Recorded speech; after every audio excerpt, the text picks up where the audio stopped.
Justin Rivas here with a new segment I like to call Just Shoot. And this is a reminder for all of us that the only way we're going to become better photographers is to get out there and practice, and put yourself in some situations you're not normally comfortable with.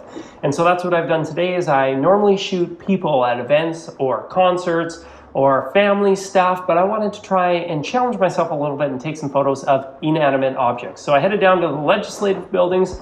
Those are like our government buildings here in Saskatchewan. And I wanted to see if I could come up with some good photos. So let's take a look and see what I did, see if we can learn something together. So this first photo, I literally stepped right out of my vehicle and I saw this and I thought this path was kind of interesting with whatever these weeds or moss is growing out of here. But let me say something.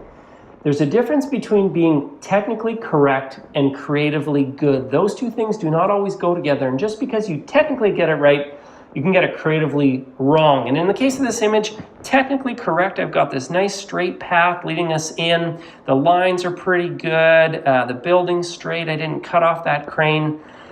But I don't know, this image just isn't that interesting. One, the building is under construction. I didn't know that when I came to the park.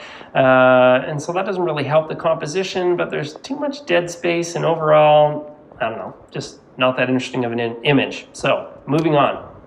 Started walking around here and thought, well, I won't take pictures of the buildings because it's under construction.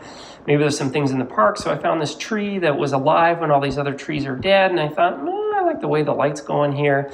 So I put it off on the side of the image, snapped a picture. You can see my lines are pretty good here. These lamps could maybe be a little bit more straight, but composition-wise, not bad. But then I remembered it's just a tree. There's trees everywhere, not that interesting. Moving on to this other tree here where I put the light behind the tree and I thought, maybe this will end up doing something cool. And it is kind of interesting the way the sun's coming through, but you can see here way too much dead space on the bottom. Should have brought that down, maybe a little bit more sky.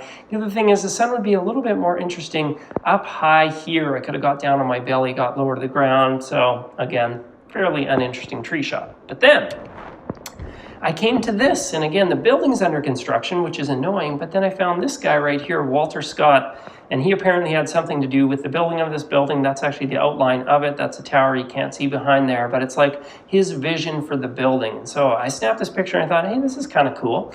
But you'll see here that I'm at a pretty high aperture, f8.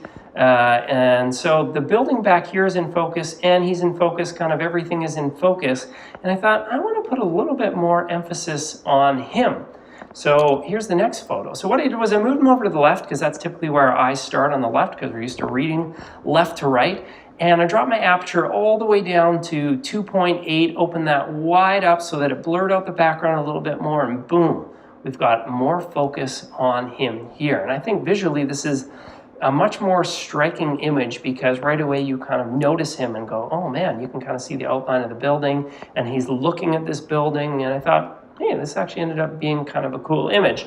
One more to show you here. I got even closer to him and I really like the way that this turned out. I made it black and white because I thought, it's kind of interesting with the maybe old style feeling. You don't know exactly when this photo is from, but it just kind of helps him pop out more. I love the way the building's coming through here and he's looking here. But then I realized I made one of the fundamental mistakes, cut off his feet. Hey, we don't want to cut off people's hands or their feet or their appendages. We want to have kind of nice clean breaks when we're picking people apart in photos. So in this case, this didn't end up being my image of the day. I'm going to go back to the previous one and say, hey, this is a pretty cool image.